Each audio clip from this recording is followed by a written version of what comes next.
May nga adlaw sa tanan, salamat sa kahigayonan. Ako ngayon si Alot. Ako si Vic. Membro kami sa Goodland. Ari kami sara sa inyo tubangan kay amon ipasundayag sa inyo ang nahitabo sa amon lugar. Kung sa diin, may ara kami proyekto nga gibuhat, nga gitawag na siya sara namon, nga bihiya, paraiso sa paglumbay. Nahitabo ini siya gumikan sa usa ka damgo. Usa ka damgo namon nga mga kabatan-unan diri sa bihiya. Ini nga proyekto gilangkuban ini siya sang 5 ka direct benepisyaryo sang Goodland. Ang among sinitumong kagkatuyuan kay ganahan kami nga mabalik ang pagkahiusa sang katawhan labi na gayod ang amon mga silingan. Kay sa una man gayod kami nangandoy lang nga may ara kami bisan gamay nga balay-balay nga kapundukan kung may ara kami pagabuhaton nga mga aktibidades, ara na kami balay nga kapundukan para didto magkahugpong ang amon mga desisyon para sa kaayuhan kag kalambuan sang amon lugar. Ang aton pagpananom, aton lang lat gihaom sa pamaagi gayud sang aton atong mga nauna pagayud naton nga kaalam kung anon.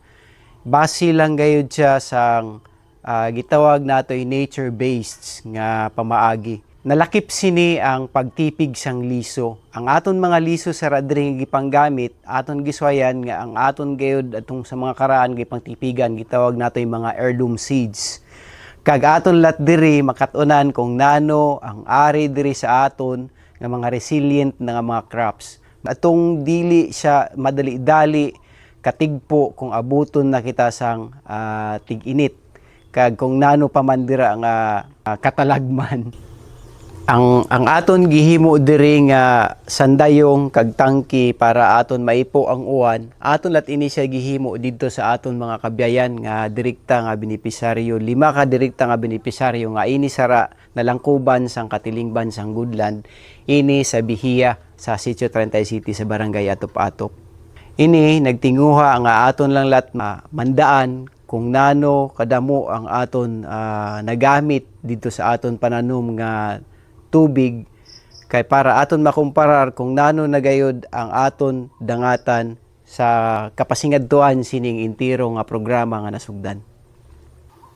Bisan dili naton tuyuan mahalakip na gayud sini ang pagprotekta sang aton lugar. Samot na gayud atong mga karaan nga gikan sa kinaiyahan nga mga kakahuyan nga amo ang pagduaon sang uwan.